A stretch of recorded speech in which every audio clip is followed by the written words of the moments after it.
지난번에 우리가 살펴보고 있는 내용들은 기독교 윤리에 대한 도전들을 살펴보고 있습니다. 마지막 부분에 우리가 살펴본 기독교에 대한 도전이 이기주의입니다. 인간은 이미 이기적인 유전자를 가지고 태어났기 때문에 우리의 인간의 자유의지에 의해서 우리가 윤리적으로 살 수 없다라고 하는 것을 이야기를 하고 있습니다. 이기적 유전자는 결정론의 그런 형태라고 볼 수 있는데 여기에 대해서 우리가 살펴보았습니다. 그리고 이기주의에 대한 도전이 끝나고 난 이후에 두 가지를 더 살펴보려고 하는데, 하나는 진화론이라고 하는 도전이고 또 하나는 무신론에 대한 도전입니다. 특별히 무신론에 대한 도전은 캘거리 대학교의 철학 교수인 카이 닐슨이 주장했던 내용들을 우리가 살펴보도록 하겠습니다. 자, 그러면 우리가 네 번째 강의를 이어서 시작하도록 하겠습니다.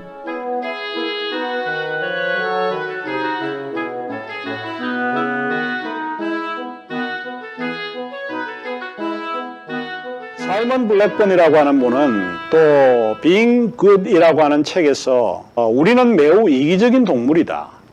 그보다는 차라리 우리는 철저히 이기적인 동물이라 말하는 편이 나을 거다. 다른 이들에 대한 관심이나 원칙에 대한 관심은 죄다 거짓말에 불과할 것이다. 아무래도 윤리학은 가면을 벗어 던질 필요가 있다. 윤리학은 단지 경적에 불과할 뿐 기관차를 움직이는 전기는 아니라고 보는 거죠. 여기서 그가 윤리학이라고 할 때 기독교 윤리는 이기주의를 반대하고 이타주의를 옹호하고 있다는 전제에서 출발을 하고 있습니다. 그래서 이제 그는 이미 인간 자체는 굉장히 이기적인 동물이라고 볼 수 있는데, 이 윤리는 사실은 경적에 불과하고 기관차를 움직일 수 있는 전기는 될 수 없다, 이렇게 주장을 합니다. 그래서 기독교 윤리에 대한 도전이 참 심각하다, 이렇게 보는 거죠.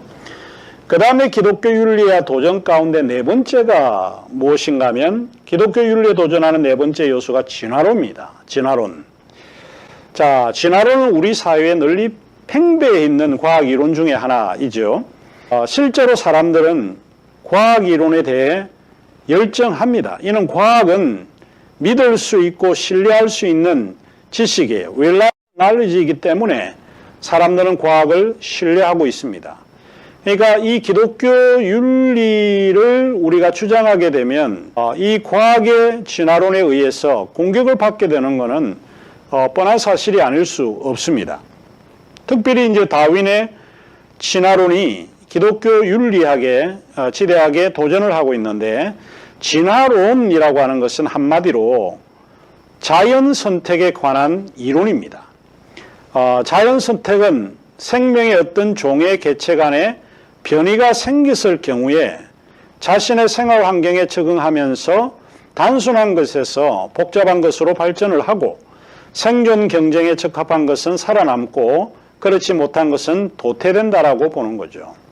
리차드 도킨스의 이야기와 굉장히 유사하죠. 사실은 거기에서 이 다윈에게서 배웠기 때문에 결국 인간이 가지고 있는 이기적인 것이 자기의 개체를 생존 경쟁에서 적합하게 살아남게 한다라고 하는 것이죠.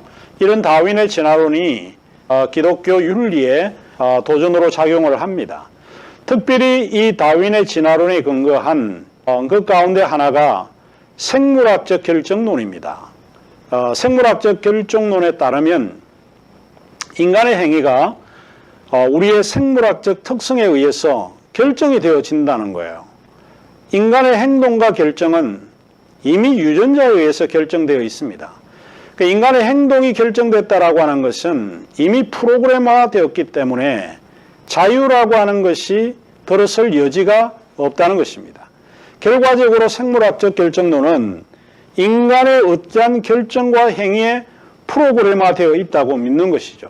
기독교 윤리는 우리의 결정 행위를 함에 있어서 자유를 극대화시키는데, 이미 생물학적 결정론은 이미 우리가 어떤 행동을 할 것인지 프로그램화 되어 있기 때문에 자유가 쓸모가 없고 소용이 없다라고 하는 것을 주장하게 됩니다. 자, 여기에서는 인간의 어떤 윤리적인 결정이나 행위가 전혀 소용이 없게 된다라고 하는 것이죠. 이미 프로그램화된 결정과 행위가 인간의 자유로운 의지와 행동에 영향을 미칠 수 없기 때문에 그렇다는 거예요.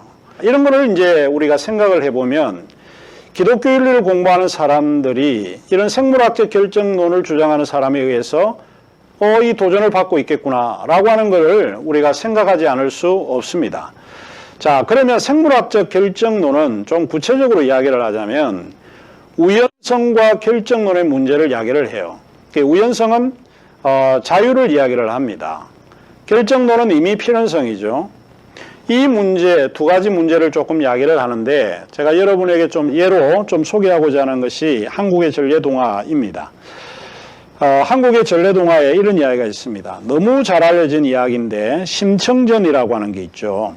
이 이야기에서 심청이가 인당수에 뛰어내리자 바다의 노윰, 폭풍우가 그쳤다는 것이죠. 여러분 생각할 때는 이것이 우연의 일치일까요? 아니면 필연적일까요? 자, 굉장히 이제 중요한 문제입니다. 우리의 한국 전래동화에도 사실은 자유와 필연성의 문제가 많이 야기됩니다. 결정론은 그렇게 될 수밖에 없는 필연성 또는 원인이 존재한다는 거예요. 원인과 결과의 전형적인 해석이 가능한 것이 바로 우연성과 결정론의 문제입니다. 결과는 원인을 전제로 합니다. 어떤 원인이 있기 때문에 이런 결과를 예측할 수 있다는 것이고, 그래서 원인은 결과를 만들어냅니다. 결론적으로 사물의 결과는 필연적이거나 또는 모든 사건은 선행하는 원인의 결과다. 이렇게 생각해 볼 수 있습니다. 그러면 왜 사람들은 우연의 법칙이나 원인을 찾을까 하는 질문을 던져볼 수 있습니다. 자, 그러면 자유, 우연성이라고 하는 것은 사물에는 어떤 목적이나 의도된 프로그램이 존재하지 않고 단지 일어나고 있다, 이렇게 믿는 것을 말합니다. 이와는 반대로 필연성이라고 할 때 결정론을 의미하는데 사물에는 어떤 목적이나 의도된 프로그램이 존재한다고 믿고 그것에 따라 사건이 발생한다고 믿는 것입니다. 예컨대 9.11 미국 무역센터 폭발 사건 같은 거는 이미 결정이 되었기 때문에 그때 그 시에 그런 사건이 일어날 걸로 예측을 했다는 겁니다. 그 다음에 뭐 유전적 질병이라든지 크론병 이런 것들은 인간의 자유와 무관합니다. 그래서 이런 필연성 결정론이 분명히 존재한다라고 보는 거죠. 생물학적 법칙은 어쩌면 결정론을 지지하는 것처럼 보입니다. 만일 그렇다면 이유는 뭔가라고 하는 것이죠. 제가 한 세 가지 것을 통해서 좀 한번 설명을 해보고자 하는데, 첫 번째로 인간의 조건을 개선할 수 있다는 희망이 사라집니다.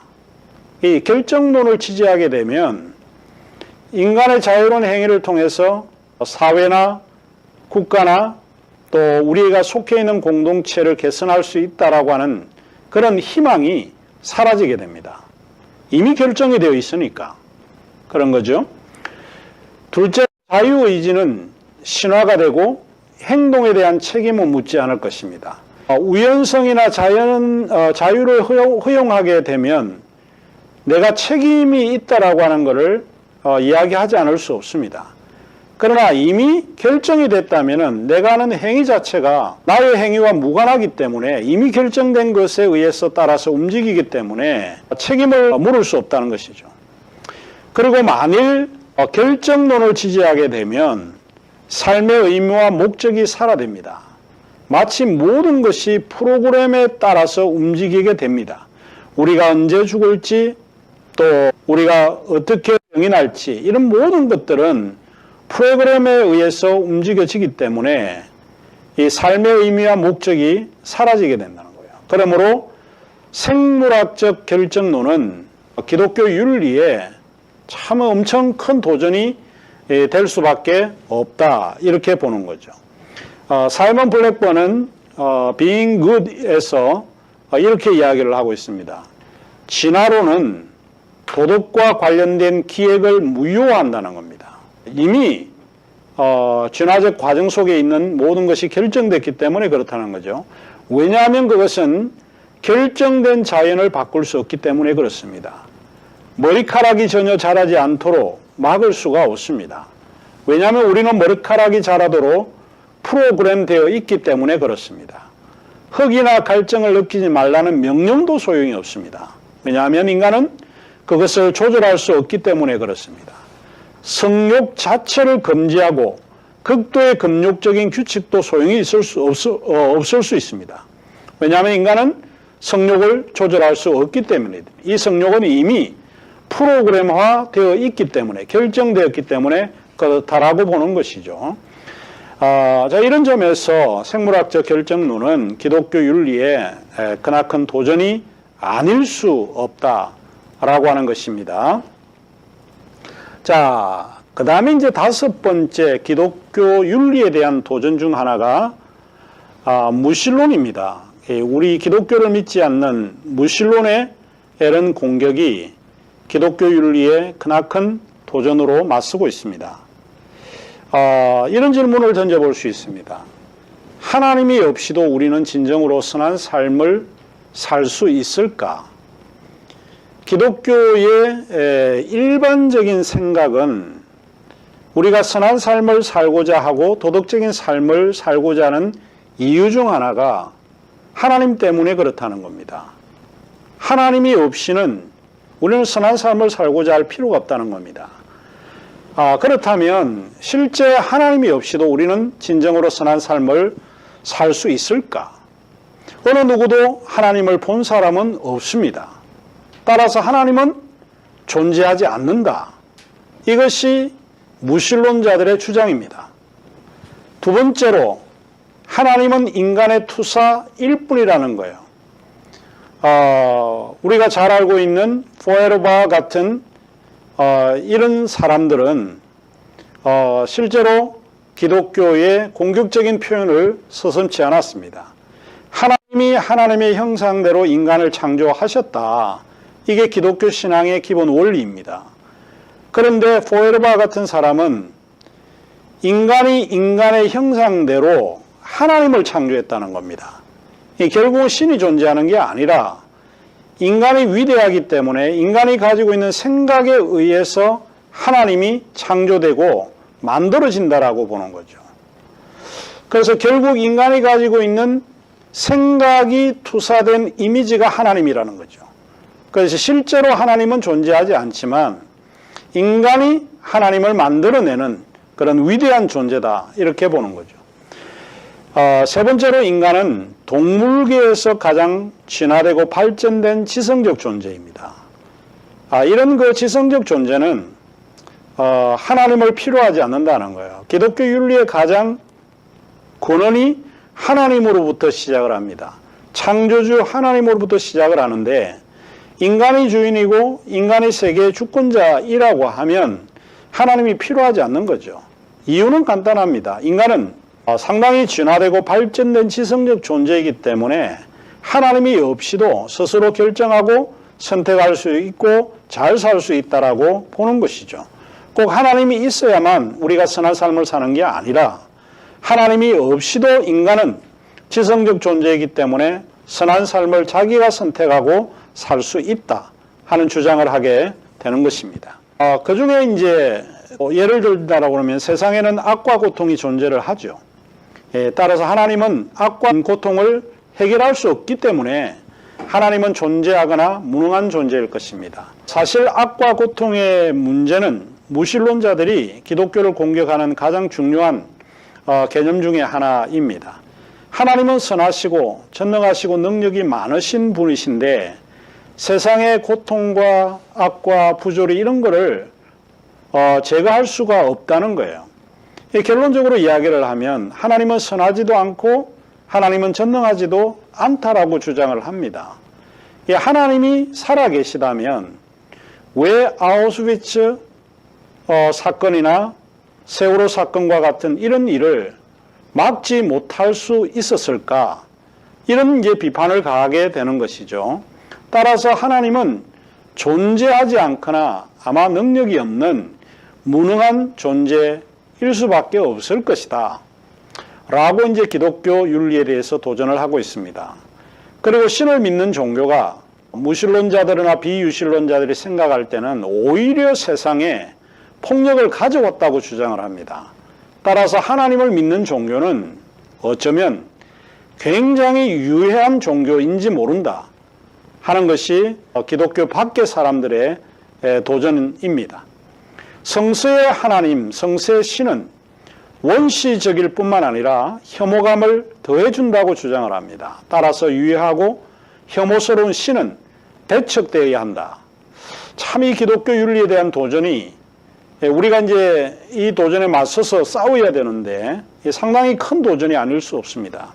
제가 여기 카이 넬슨을 언급을 했는데 이분은 철학자이기도 하고 철학 안에서도 윤리를 강조하는 사상가입니다. 지금은 캐나다 캘거리에 살아가는 분이신데 이분의 이제 주장하는 것 가운데 하나가 사후생존에 대한 믿음을 많이 강조합니다.